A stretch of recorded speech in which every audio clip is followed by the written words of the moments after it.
कहा, तुम शीघ्र ही इस लिंग के नीचे की ओर जाओ और इसके अंत का पता लगाओ तथा ये अजन्मा ब्रह्म इसके ऊपर की ओर जाएं।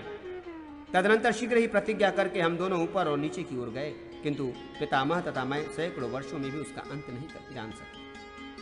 तदनंतर त्रिशूलधारी देव की माया से मोहित, भयभीत एवं आश्चर्यचकित हम दोनों उन विश्व रूप ईश्वर का ध्यान करने लगे और परमपद महानाद ओमकार का उच्चारण करते हुए नम्रतापूर्वक हाथ जोड़कर श्रेष्ठ शंभु की स्तुति करने लगे।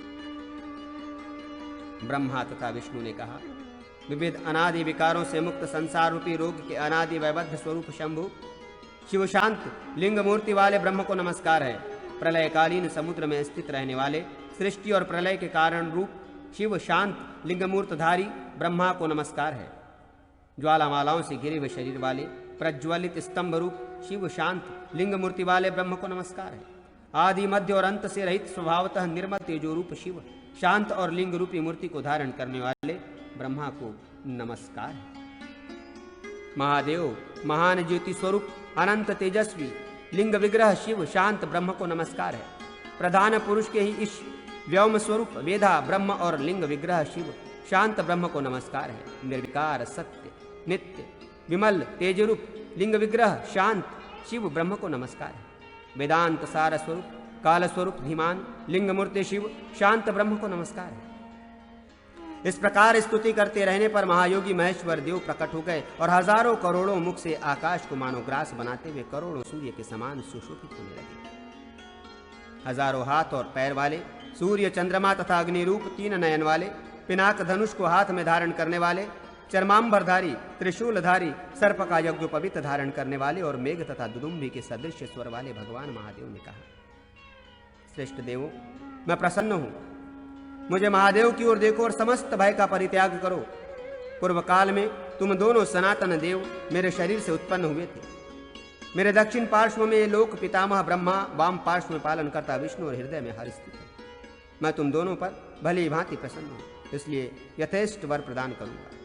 ऐसा कहकर महादेव शिव स्वयं मुझे तथा देव ब्रह्मा का आलिंगन कर अनुग्रह प्रदान करने के लिए उद्यत हुए। तदनंतर प्रसन्न मन वाले नारायण तथा पितामह ने महेश्वर को प्रणाम कर उनके मुख की ओर देखते हुए कहा, देव, यदि प्रीति उत्पन्न हुई और यदि आप हम दोनों को वर देना चाहते हैं तो ये वर दें कि हम दोनों की आप महेश्वर में नित्य भक्ति बनी रहे।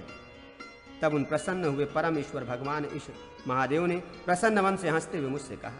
देव बोले, धरणीपते वत्स हरि, तुम सृष्टि पालन और प्रलय के कर्ता हो, इस चराचर विश्व का पालन करो। हे विष्णु, मैं निर्गुण तथा निरंजन होते हुए ही भी सृष्टि रक्षा तथा प्रलय के लिए अपेक्षित गुणों के द्वारा ब्रह्मा विष्णु तथा हर नाम से तीन रूपों में विभक्त हूं। विष्णु, मोह का परित्याग करो, इन पितामह का पालन करो, ये सनातन भगवान आपके पुत्र होंगे। कल्प के आदि में भी आपके मुख से प्रकट होकर घोर रूप धारण कर हाथ में त्रिशूल धारण किए आपका कोध्वज बनूंगा।